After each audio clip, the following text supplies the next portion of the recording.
Hi, it's Jacob. In case you haven't heard, I just launched a brand new podcast with my wife, Blake, which is all about how to be your own boss. It's called the BYOB Podcast. Together, we have over 2 decades of entrepreneurial experience, and we are both 7-figure entrepreneurs, authors, speakers, parents, and partners in everything we do. If you want to learn how to be your own boss, check it out at byobpodcast.com or take our quiz to see if you have what it takes to be an entrepreneur at beyourownbossquiz.com. Make sure to follow me on Spotify or subscribe to the show on your favorite platform. You can do so easily by going to futureofworkpodcast.com. And lastly, please do me a favor, rate the podcast on Apple Podcasts or whatever your preferred platform is. It really helps spread the word about the show, and I personally appreciate it. So, these leaders are intentional about what to do. They all have to-do lists and strategic plans and all that. They're intentional about how they do stuff because they have coaches, they have learning and development and training departments. They're intentional about who does stuff because they have an HR department that hires people. But when it comes to when they do stuff as leaders or when their team does stuff, they think it doesn't matter. And it matters. The evidence is overwhelming that it matters. So my best advice is to give the when a seat at the table. That is Dan Pink, best-selling author of 6 books, including Drive, To Sell is Human, and his newest book, When: The Scientific Secrets of Perfect Timing. In 2019, London-based Thinkers 50 named Dan the 6th most influential management thinker in the world. He has contributed to Fast Company, Wired, The New York Times, Slate, and others. And prior to working on his own, he worked in several political positions, including chief speechwriter for Vice President Al Gore from 1995 through 1997. Have you ever wondered about timing? When should you quit your job? When do you do your best work? When should you tackle difficult decisions? Well, Dan's book, When, is based on years of research he did on the science of timing, and his book answers all those questions and more. Today, you will hear one way you can figure out if you are a morning person or a night owl, how you can structure your day to be more productive, how to get out of a slump, and much more. Dan also shares his advice to leaders who want to help their individual employees be more productive and feel better about their work schedule. I think the really amazing thing is that even for people working in companies, they were often resistant to remote working because they said, oh, that'll never function smoothly. That's just impossible. And the amazing thing to me is that after years of saying it'll never work, it's not feasible, in 10 minutes, giant organizations switched and people are working remotely now. So you have the Googles and the Facebooks of the world who are going to be working remote, letting people work remotely, or in some cases requiring people to work remotely for the next 11 months. And so I think that's a potentially significant lasting change from COVID, and that remote working is going to become much more normalized. The world is changing quickly. What do you need to know and do in order to be successful now and in the future? From leadership to the future of work to employee experience, this show will give you the insights and the tools you need to succeed and thrive professionally and personally. Make sure to follow me on Spotify or subscribe to the show on your favorite platform. You can do so easily by going to futureofworkpodcast.com.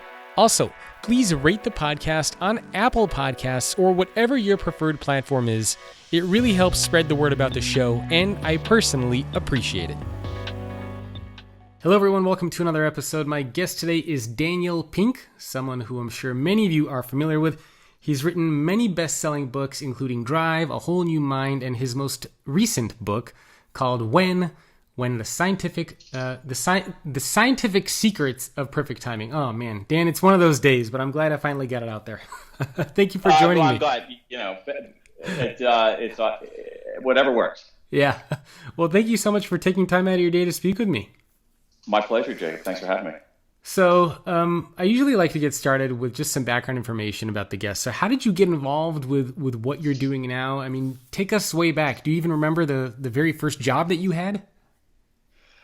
Oh, take me. So we can go way back because I think there are. I don't know. Maybe there are some roots, or maybe there are roots that seem to be roots when you look at them retrospectively. So I grew up. In Central Ohio. I pretty normal, middle class, middle brow kind of childhood. Went to college, majored in linguistics. Decided to go to law school. At the time, I was keenly interested in politics.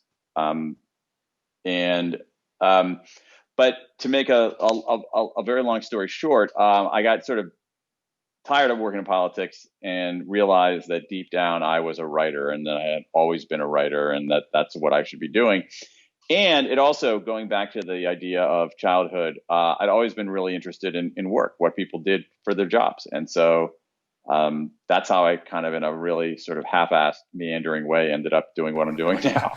So what was the actual first full-time job you ever had?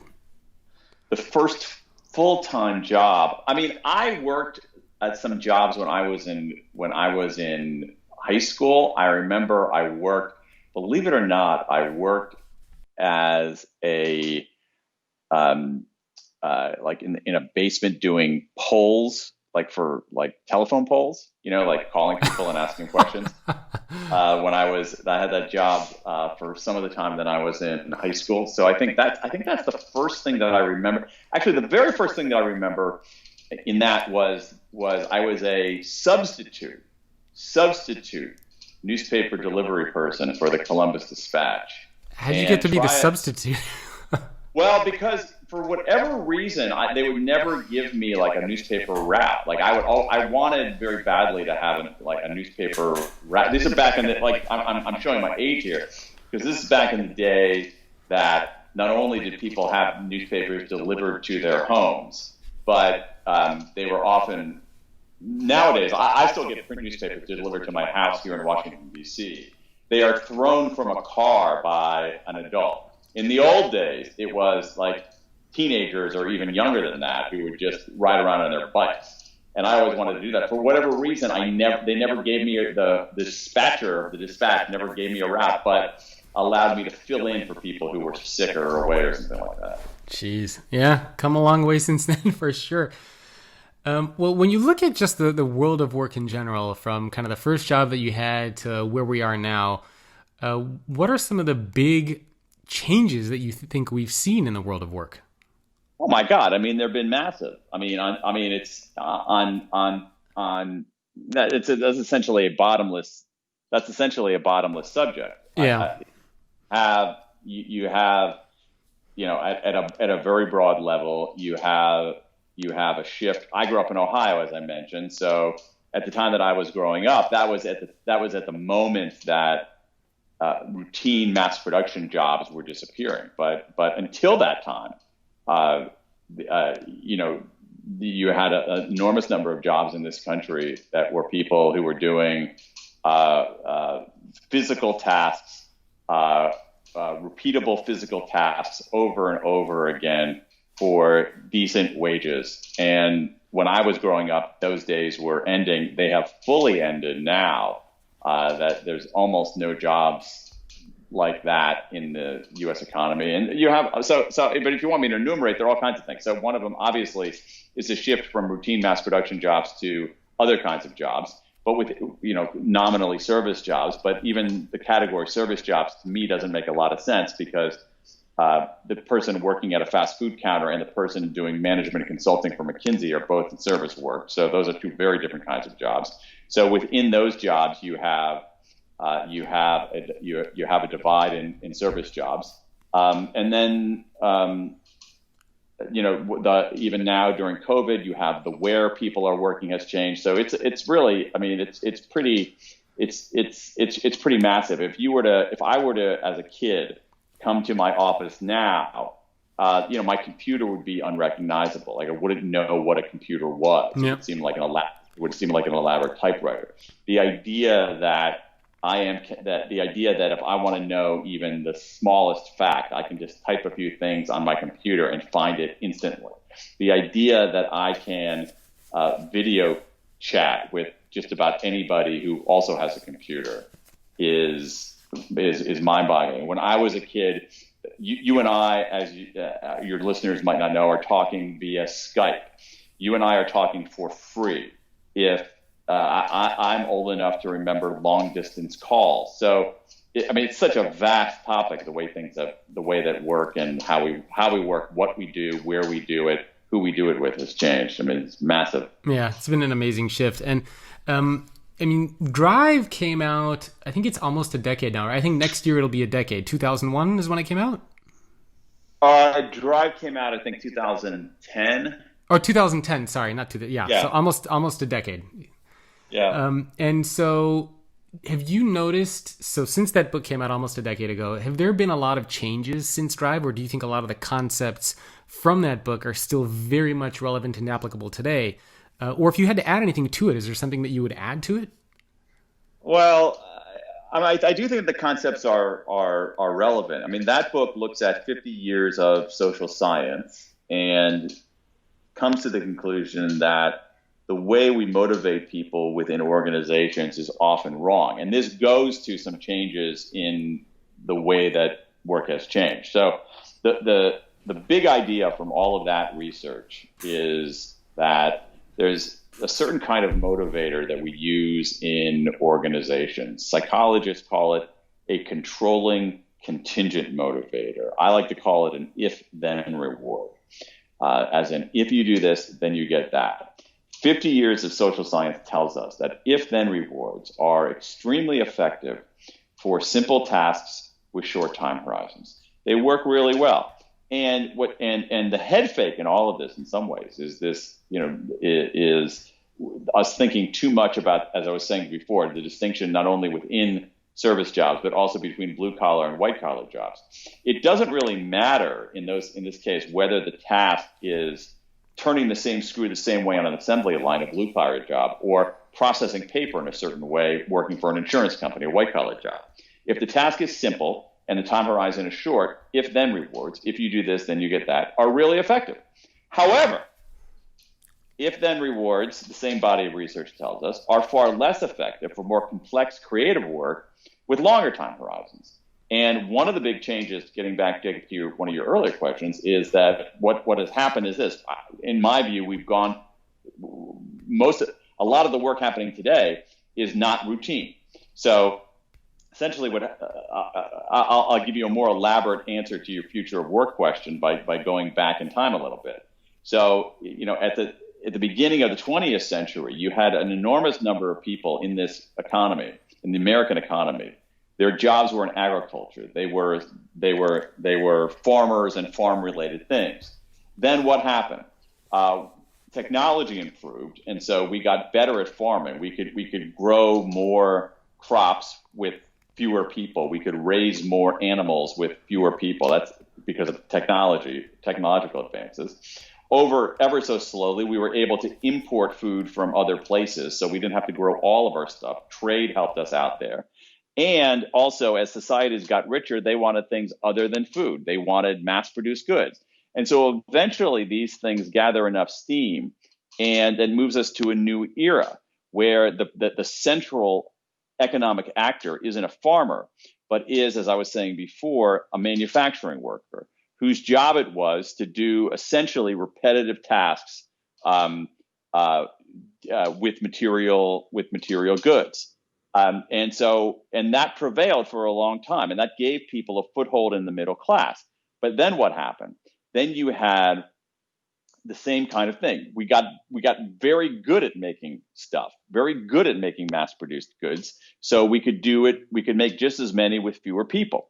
We also began importing those kinds of goods from other countries. So trade and globalization played a role, and we got wealthier. And so we wanted things beyond mass-produced goods. These three phenomena that I'm talking about, I'd like to refer to as the 3 A's: Asia, automation, and abundance. That is, we can import stuff from Asia and other places. We automate certain kinds of blue-collar, mass-produced tasks, and affluence changes the demand function. So we want other kinds of things. So what happens there? Now we're getting into my lifetime where these forces gather enough steam and boom, move us to a different economic era. This economic era is the era of the knowledge worker, as Peter Drucker famously said. And so, and this is why when I was growing up in Ohio, the council was changing. That is, if I had grown up in Ohio maybe 10 years earlier, people would have said, oh, just go get a job in a factory, you're going to be fine. When I was growing up, they said, wait a second, getting a job in a factory isn't going to give you a foothold in the middle class. You got to go to college. You got to do you got to go become an accountant or an engineer or a lawyer or something like that.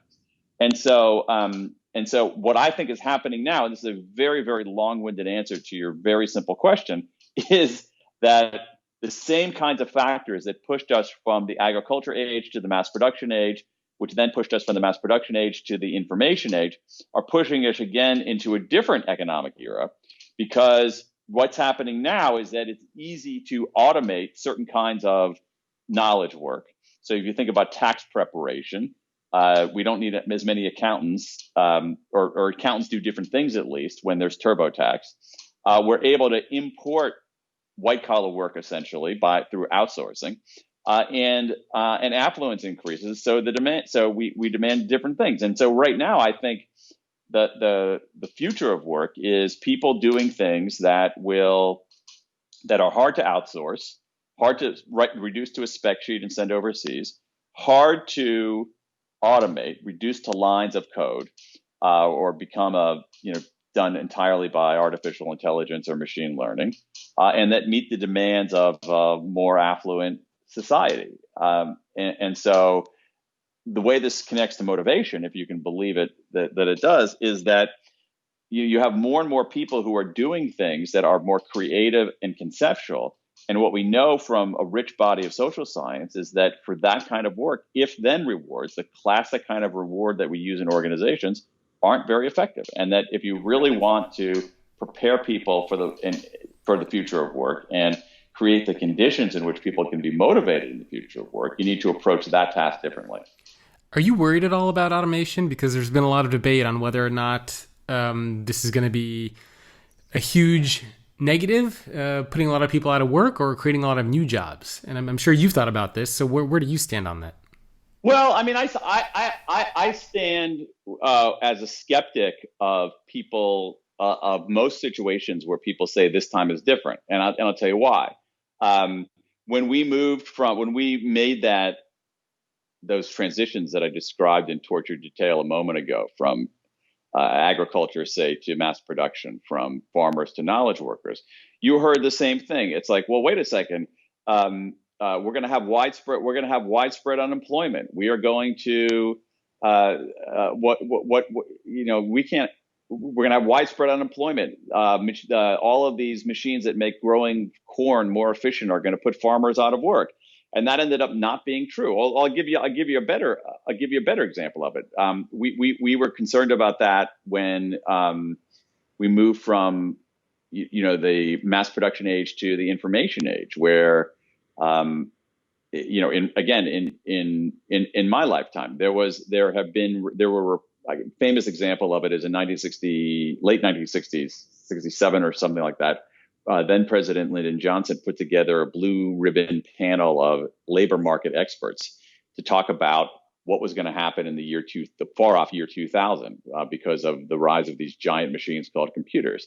And the best experts at the time said there was going to be widespread unemployment because there's going to be nothing left for people to do. And so every time we're at a transition like that, we were understandably worried that there aren't going to be any jobs, but what we do is we underestimate human ingenuity. So I can personalize this. When my father was living in Ohio, when my father again I'm growing up in Ohio, my father says he's hearing the self-proclaimed experts, like his son turned out to be, talking about the move from the manufacturing age to the information age, from a manufacturing economy to a service economy. My own father said, wait a second, that's not an economy. An economy is making stuff. We can't have an economy where people are running around giving each other haircuts. That'll never work.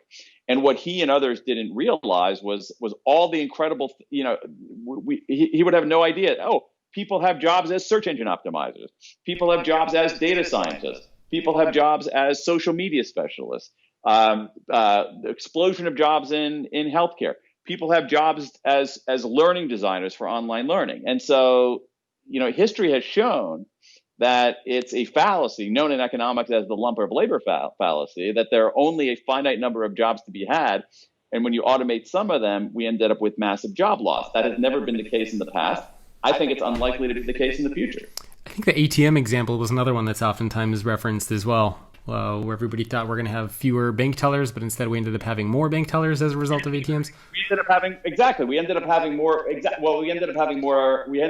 bank tellers, and to some extent, bank tellers have done different things. Yep. Yeah. Well, good. I'm glad to know that you are on the side of. I mean, that doesn't mean it's going to be easy. I mean, I want to say that what this country hasn't done a good enough job of is preparing people for those kinds of transitions. And so what we have now, one reason we have such massive inequality is because the labor market is delivering outsized returns to some kinds of skills, some kinds of capabilities, and not to other kinds of capabilities. And we're leaving people behind. So you can't simply say, oh, the economy's transitioning, automation is going to destroy a bunch of jobs. Figure it out yourself. You got to give people the social safety net. You got to give people a springboard into new kinds of jobs. You got to make sure that people are educated throughout their lifetimes. It's a whole array of policy measures to make sure that nobody suffers because of that. Yeah, solution's not just going to happen by itself. Yeah, okay, makes sense. Okay, so in another book, you actually talked in Free Agent Nation that also came out quite a few years ago, where you were actually talking about what I think we're starting to see more of now: gig workers, freelancers. What have you seen in that space since that book came out? So, well, thank you for mentioning that. That one is 20 years old. Yes. And that was about the rise of people working for themselves as freelancers, e-lancers, self-employed professionals. Two decades ago. That's crazy that came out 2 decades ago. Yeah. I think I was a little, as they say in politics, I might have been a little ahead of the voters. Yeah. And the, what I said there was that at the time, I figured there were maybe 1 in 6 people working like that. Those numbers, these kinds of things, this area is notoriously hard to count. But I think the numbers have probably risen. The numbers have probably risen a little bit. I think on that one, I might have. It's pretty remarkable because I wrote that not only before. When we think about social media, okay, that was way before social media. We think about smartphones. That was in 2000. The iPhone came out in 2001. The iPhone came out in 2007. So it was 6 years before the iPhone. No, we didn't have smartphones really. We didn't have social media. The amazing thing is that we didn't really have broadband. I was just going to say, no broadband internet. I mean, people were using dial-up connections via AOL and other kinds of things. And so the forces that allowed people to work for themselves, I think, have accelerated and deepened. One of them is obviously technology. So more powerful technology has gotten exponentially more powerful and exponentially cheaper. It's putting more computing power and communications power in the hands of individuals. Another reason was that, again, going back to obviously the theme of your show is the future of work. If we go to the past of work, there was a different kind of social contract between organizations and individuals. The social contract that reigned for a long time, not for everybody, but for a large portion of the workforce, was that the organization would give security, and in exchange, the individual would give loyalty. That bargain is gone. That's another reason. So people said, well, if you're not going to give me security, why should I give you organization any kind of loyalty? So you have people moving a little bit more readily from job to job. Job tenure is, depending on how you measure it, shrinking in many, many cases. So it's technology, it's the changing relationship of organization to individual. So a whole host of forces that were present 20 years ago, but I think have just boomed in the last, 8 or 9 years. Are you happy that you don't have a full-time job working for a big company nowadays? Yeah, I mean, I was happy when I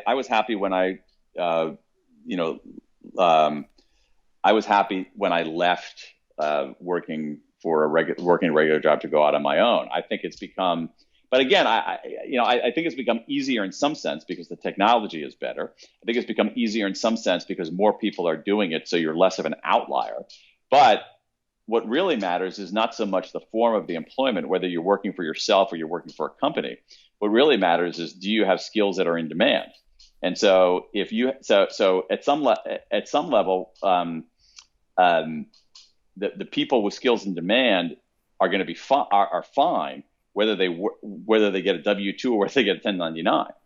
The people who suffer, whether they're gig workers or W-2 workers, are people who have skills that aren't in demand and that don't have much bargaining power, the bargaining power that comes from collective action like unions and other kinds of associations. Yeah, and even now with COVID, we've seen a lot of people have to make career transitions. I know a lot of just friends, family members who are moving away from full-time employment to trying to do their own thing because they got laid off because, they're... Sure. I mean, that's what happens. I mean, that was a story in this move toward free agency. Some people jumped, some people got pushed. And so now you have a lot of people being pushed. I think one of the interesting things about COVID that gives us a window, at least, into the future of work is the move among white collar workers, certain kinds of white collar workers, to remote working at, more people working at home. I have been working at home, as I mentioned earlier. I've been working at home for 20 years. When I first started working at home, I was, as I mentioned also before, I was a little bit of an outlier. But now it's become, so over time it became far less abnormal and exotic. And I think the really amazing thing is that even for people working in companies, they were often resistant to remote working because they said, oh, that'll never function smoothly. That's just impossible. And the amazing thing to me is that after years of saying it'll never work, it's not feasible, in 10 minutes, giant organizations switched and people are working remotely now. So you have the Googles and the Facebooks of the world who are going to be working remote, letting people work remotely, or in some cases requiring people to work remotely for the next 11 months. And so I think that's a potentially significant lasting change from COVID, in that remote working is going to become much more normalized. Yeah, no, I agree. I think the shift towards flexible remote work will be much more embraced. There's so much of a stigma around it, where if you work from home, you're kind of lazy, you don't really want to make progress in your career. There's always this stigma around that, and I think that's definitely going to disappear, and we'll see more flexible work going forward. You mentioned that you've been working from home for a while, so I kind of want to give people a little bit of a behind the scenes into Dan Pink. So do you just work yourself? Do you have a team that supports you with all the content that you do, or how are you structured just yourself? Okay, happily answer that. So because I think I actually like hearing about the nitty gritty from other people. I think it can be useful to other people. I've made mistakes. I figured stuff out. So here's what I do. So on the form, I have an S corporation, Daniel Pink Incorporated, for tax and liability purposes. So I, believe it or not, myself get a W-2. I get a W-2 from my employer, Daniel Pink, who pays me a salary. Seems like a nice guy. Yeah. No, it's like the old joke about working for yourself. Like, I love having me as a boss. I hate having me as an employee because he's lazy as hell. And so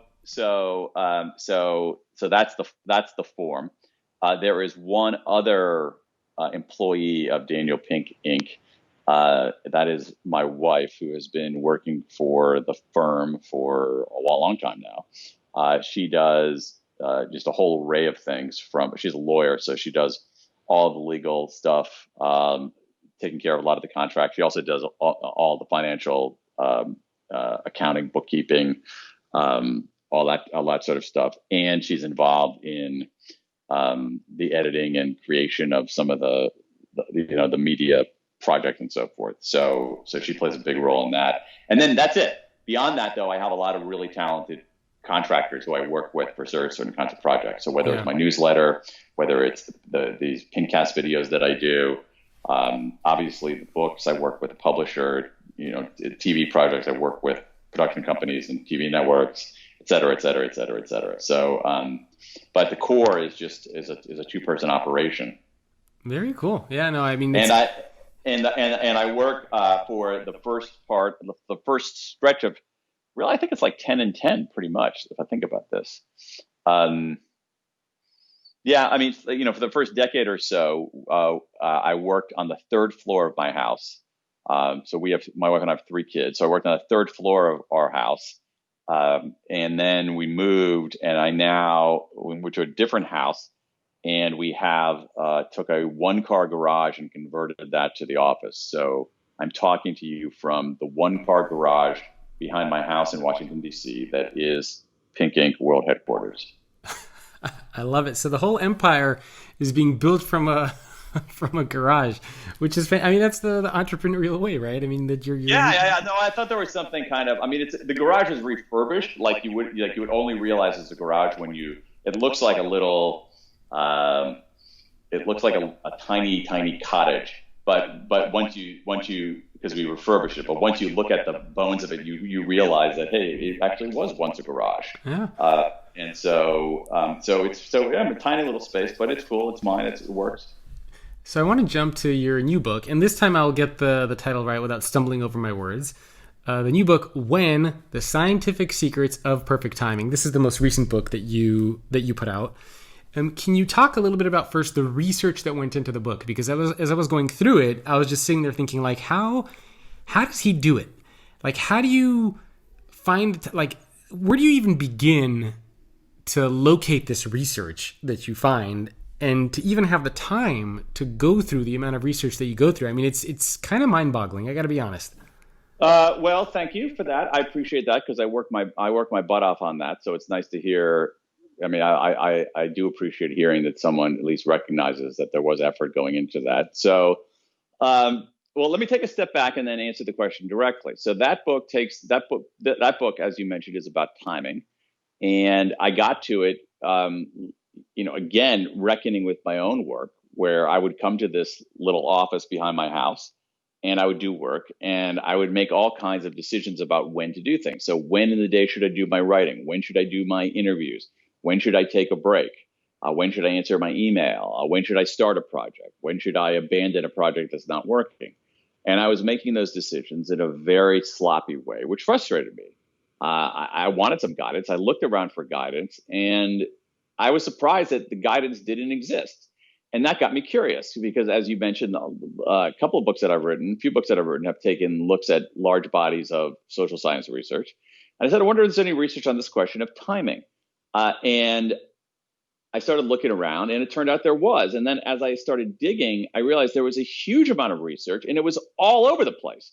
It wasn't simply, in one domain. It wasn't simply, say, in economics. It was in economics. It was in social psychology, but it was also in anthropology. It was in linguistics. It was in molecular biology. There's a whole field called chronobiology. It was in epidemiology. It was in anesthesia. I mean, it was like, all these different fields. And so it took me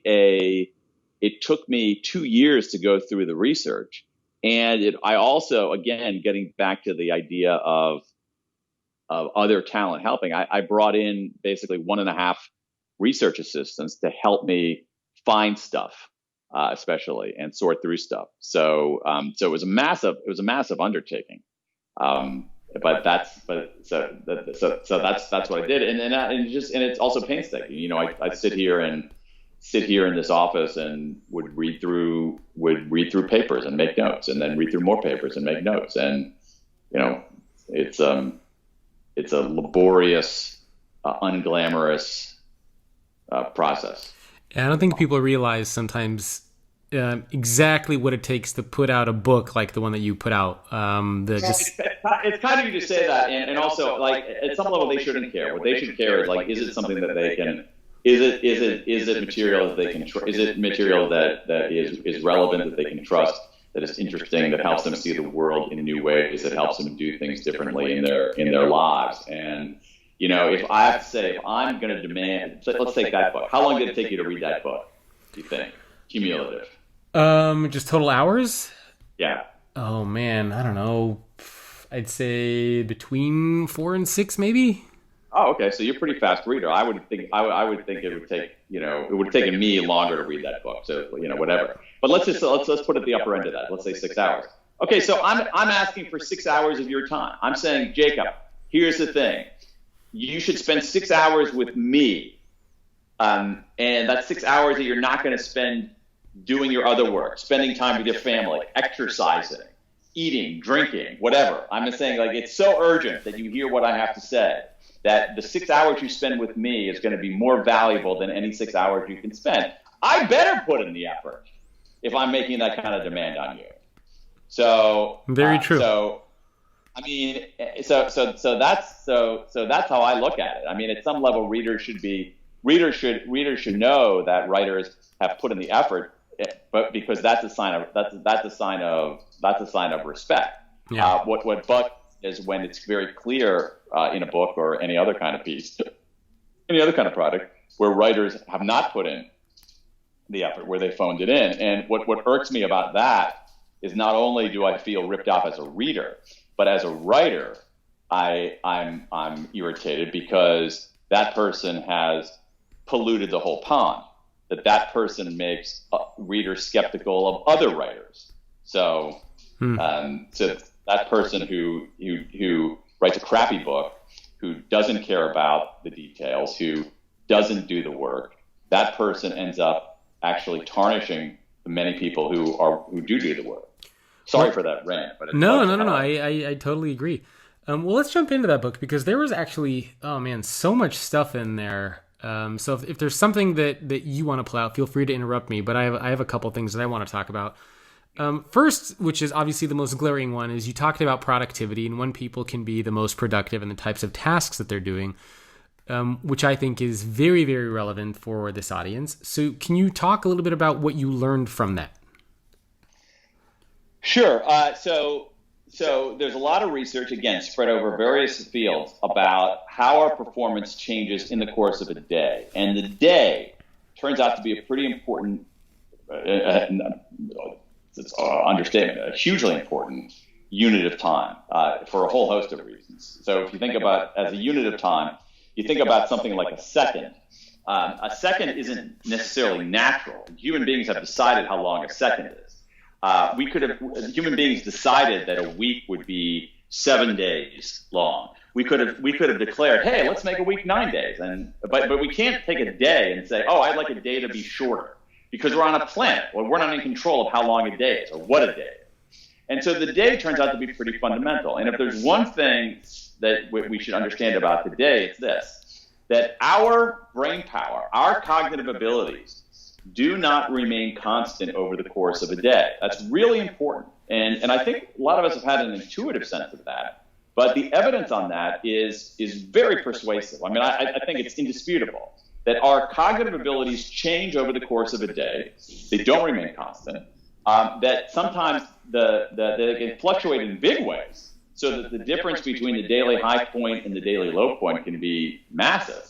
And then also, the best time to do something depends on what it is you do. And once you understand those basics, you can begin to make better decisions about when to do things within a given day.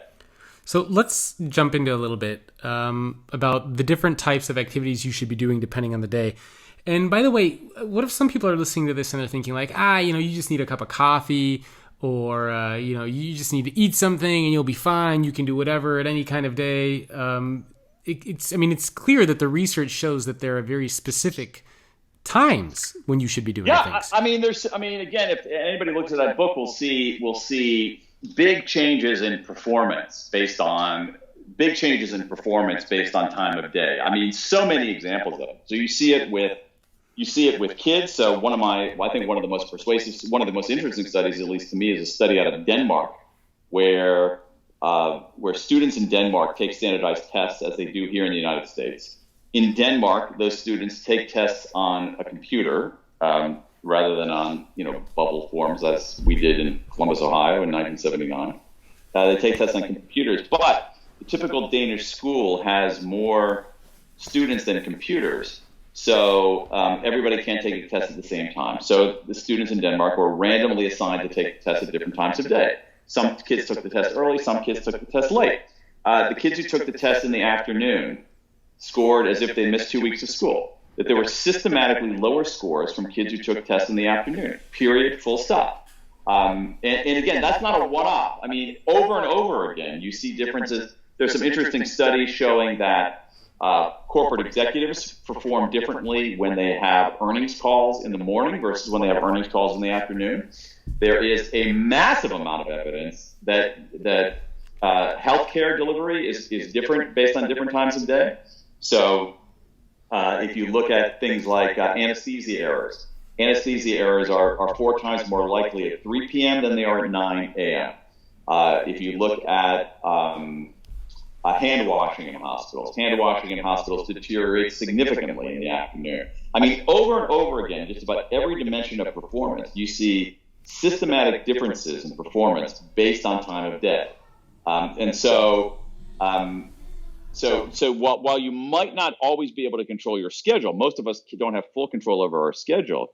It isn't simply the case that these differences are meaningless or that a cup of coffee can cure it. You actually want to take a much more thoughtful, intentional, systematic approach to when you do things in the course of a day. So as an employee, I mean, let's say I work at a company, how would you best advise to structure my day? What should I be doing in the morning, the afternoon, and maybe in the evenings before I'm about to leave the office? Yeah, okay, it's a great question. And some of it, and the short answer, the 2-word answer is it depends. And it depends in part on something known as a chronotype. As I mentioned earlier, there's this field of science called chronobiology, chronotime, biology, study of life, that looks at our biological rhythms, mostly our diurnal rhythms and other kinds of things. And what it tells us is that human beings have different chronotypes. That is, they have different propensities. Some of us naturally wake up early and go to sleep early. Some of us naturally wake up late and go to sleep late. A lot of us are in the middle. And the distribution looks pretty much like this. About 15% of us are very strong morning people. We just naturally wake up early, naturally go to sleep early. So those are larks. About 20% of us are the exact opposite. We naturally wake up late and go to sleep late. Those are owls. And about 2/3 of us are in the middle, what I call third birds. But we sort of lean a little bit toward the larky side of the spectrum. So to oversimplify, what we can do is we can think of the universe of human beings in 2 categories: owls and non-owls. Nighttime, evening chronotypes, night people, and the rest of us.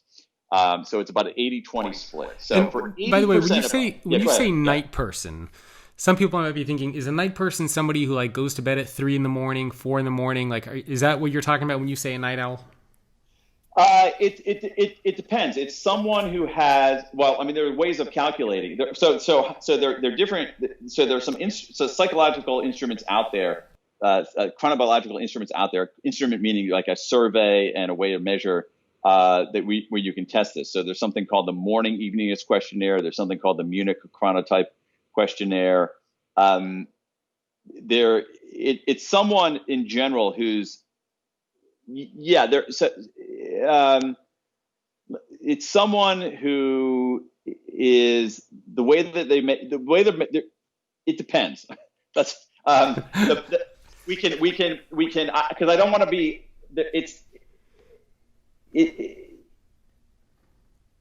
we can figure out.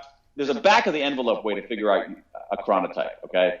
So the back of the envelope way to figure out a chronotype, but let's just figure it out for you, would be this.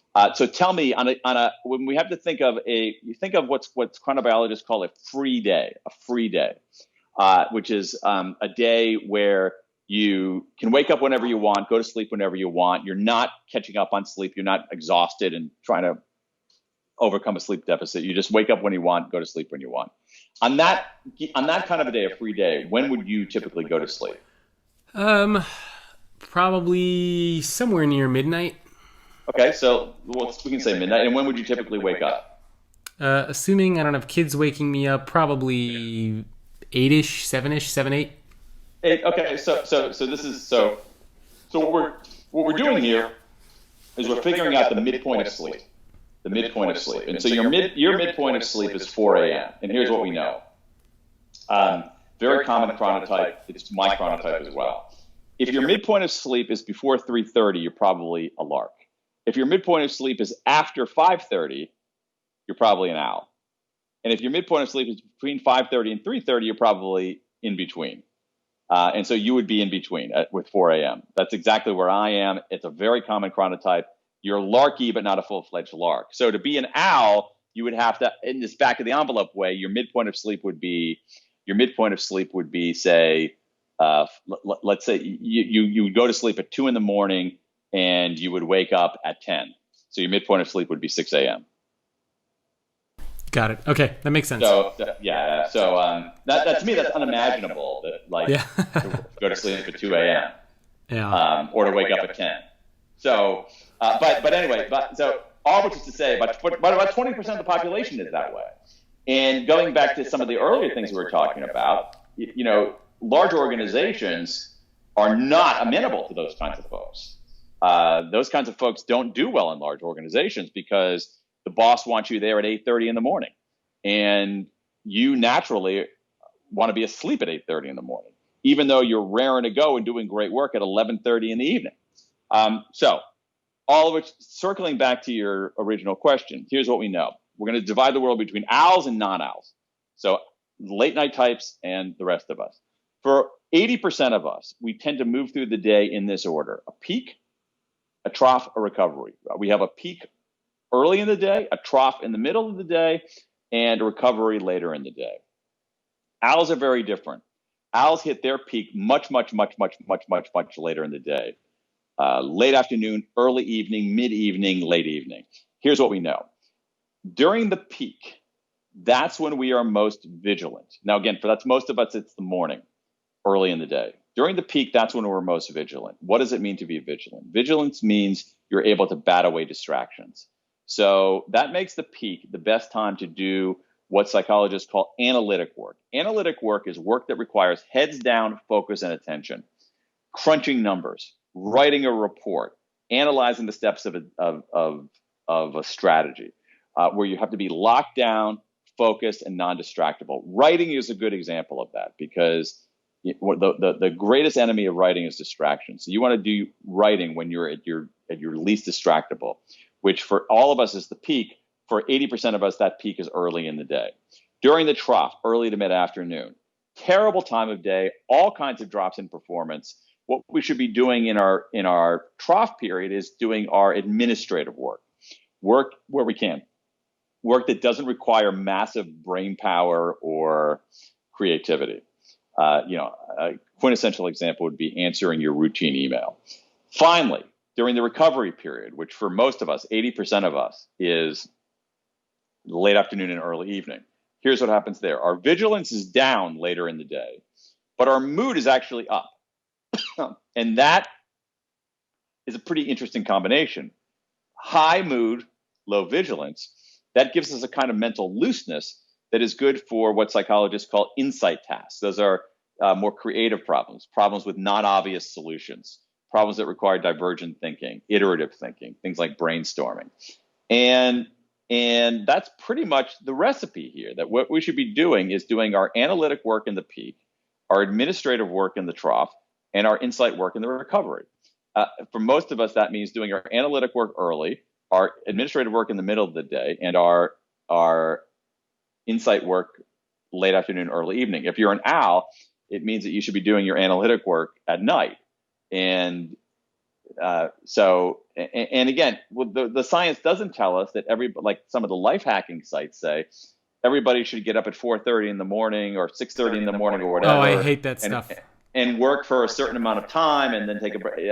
The science doesn't give us that granularity of like actual, the precise time you should start. But as a general pattern, that's what you should do. Analytic work in the peak, administrative in the trough, and insight work in the recovery. And the trouble is that we don't do that.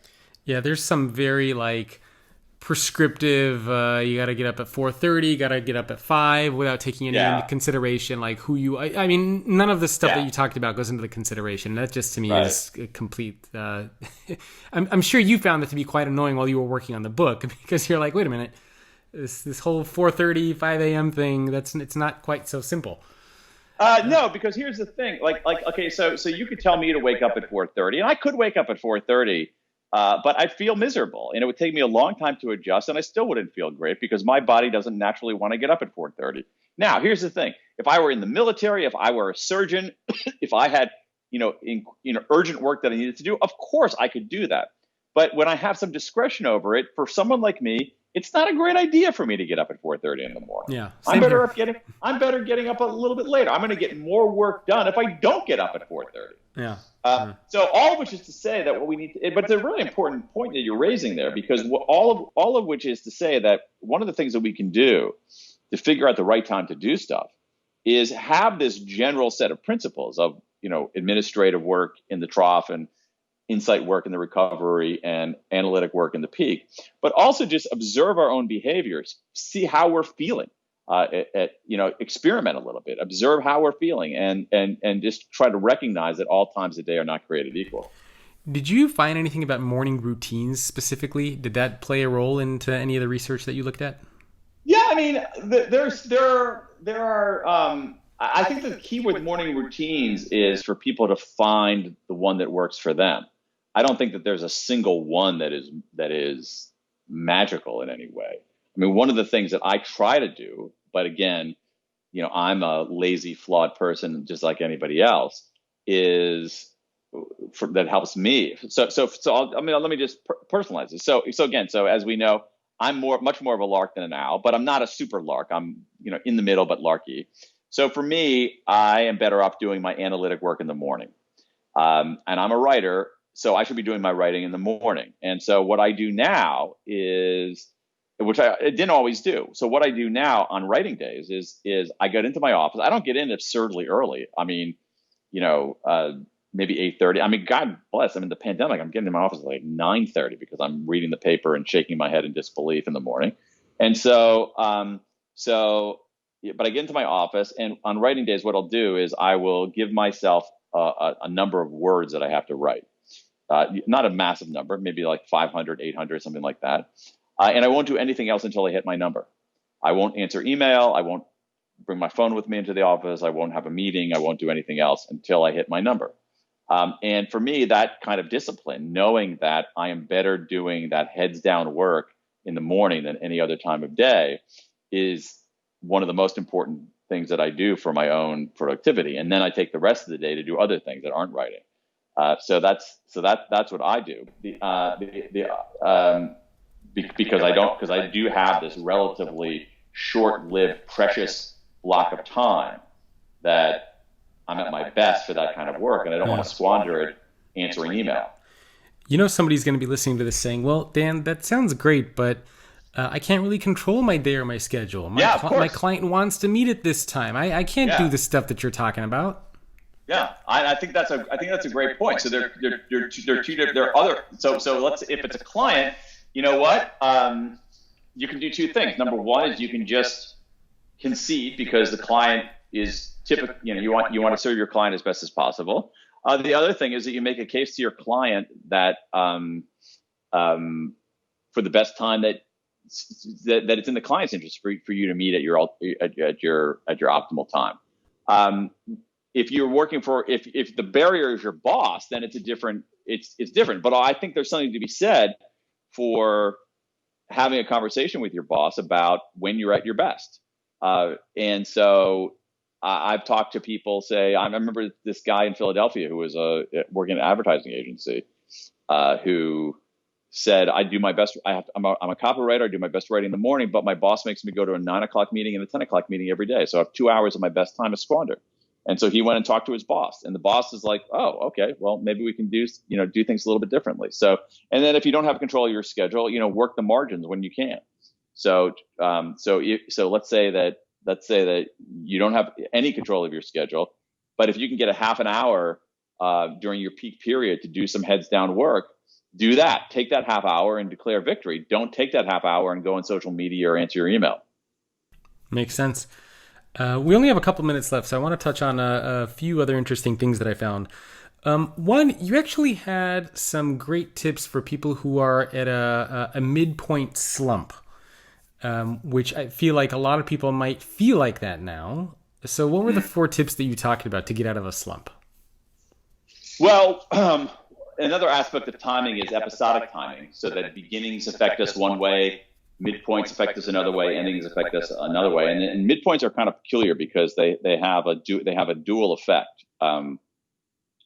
Sometimes they drag us down at the midpoint. Sometimes at the midpoint we drag down. Other times it fires us up. And so the first step in dealing with a midpoint slump is to recognize a midpoint. So, which we often don't do. So certainly for projects, if a project has a beginning and an end, by its definition, it has a midpoint. And the first thing to do is to acknowledge the midpoint and recognize the midpoint. There's some research from Connie Gersick showing that when teams got to the midpoint of a project, that when teams did a project, they spent the first half of the time doing very little.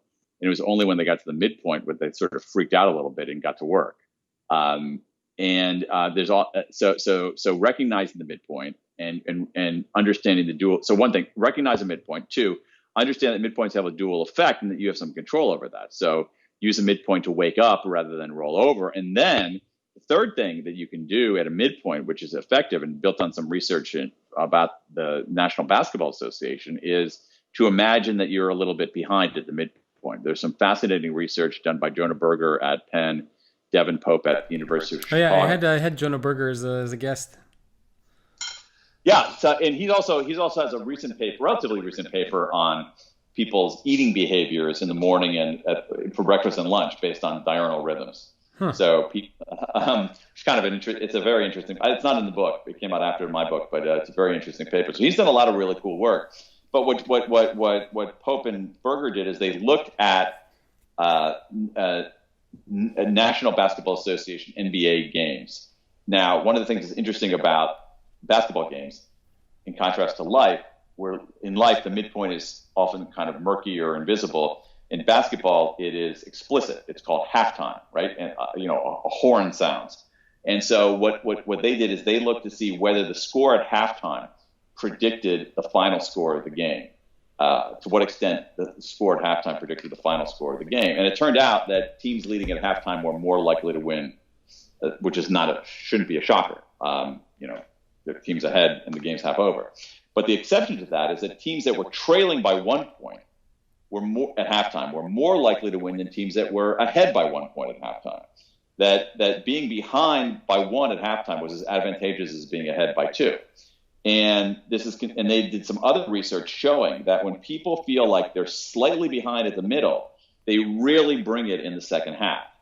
If people feel like they're way ahead at the half, they get complacent. And if they feel like they're way behind, they give up. But there's something about being slightly behind at the middle that seems to spark our motivation. And so, for midpoints is acknowledge midpoints, use them to wake up rather than roll over. And one way to do that is to imagine you're a little bit behind. I like it. I think it's very practical. I actually need to try that. Yeah, give it a whirl. Yeah, I'm going to try to implement that as well. Okay, so we just have like 2-3 minutes left. So I thought we would wrap up with just one, based on the research from your new book, what advice do you have for leaders out there who are leading teams? Should they change the way they do anything? Maybe get to know their people a little bit better and kind of their preferences? Yeah, I mean, I think that they should. So on the daily timing, they should recognize again that their team's brain power doesn't remain constant over the course of a day, and that when people do stuff has a material effect on their performance, and you just have to be intentional about it. So these leaders are intentional about what to do. They all have to-do lists and strategic plans and all that. They're intentional about how they do stuff because they have coaches, they have learning and development and training departments. They're intentional about who does stuff because they have an HR department that hires people. But when it comes to when they do stuff as leaders or when their team does stuff, they think it doesn't matter. And it matters. The evidence is overwhelming that it matters. So my best advice is to give the when a seat at the table. I don't think that when people do stuff is more important than what they do or how they do it, but it's as important. And so the biggest counsel is, especially when it comes to things like time of day, is recognize that the time of day when people do stuff matters. The other thing is just to pay more attention to the temporal aspect of our lives, that leaders are dealing with.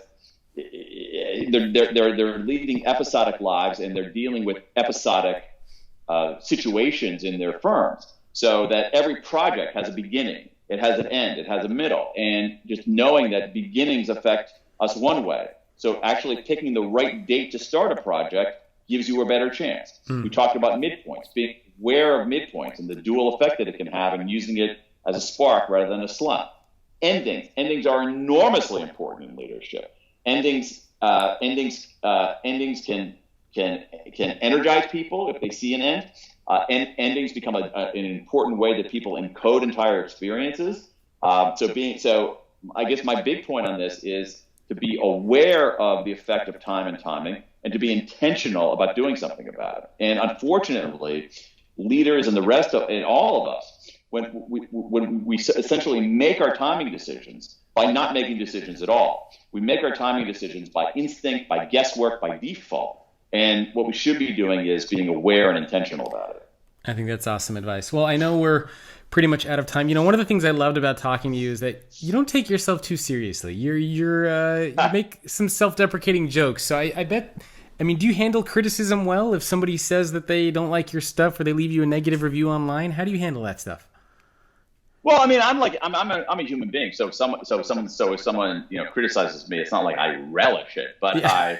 I pay attention to it, and I don't, I like to hear people out. I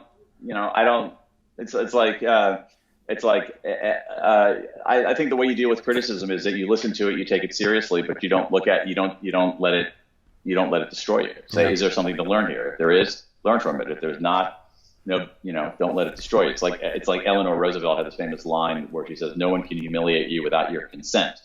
And so it's like, so if someone criticizes, I get all kinds of nasty emails, and do you really? Oh yeah, and people, not a lot, but people say, "I can't believe they let you write a book." You get negative reviews online and that sort of stuff, and it's like, okay, I'm sorry, I haven't given you consent to make me feel bad about this. Yeah, that's crazy. Well, Dan, I know we're out of time. Where can people go to learn more about you and grab your book? You have the Pink Cast, which I've seen quite a few of those. So anything that you want to mention for people to check out, please feel free to do so. I just go to my website, which is danpink.com, and there's all kinds of groovy stuff there. Awesome. Well, Dan, thank you so much for taking time out of your day to speak with me. It's been a pleasure. And thanks everyone for tuning in. Remember, grab his new book, and I promise I'll say it correctly, When: The Scientific Secrets of Perfect Timing, and I'll see all of you next week. Thanks again for tuning into The Future of Work with Jacob Morgan. I hope you enjoyed the show. Please remember to follow me on Spotify, subscribe on Apple Podcasts or your favorite platform at futureofworkpodcast.com. And also, don't forget to check out my brand new podcast on entrepreneurship with my wife, Blake, at byobpodcast.com. If you want to reach out to me about sponsoring the show, or if you just have feedback for me, please send me an email, jacob@thefutureorganization.com. And of course, I would love a review or a rating on Apple Podcasts or whatever your preferred channel is.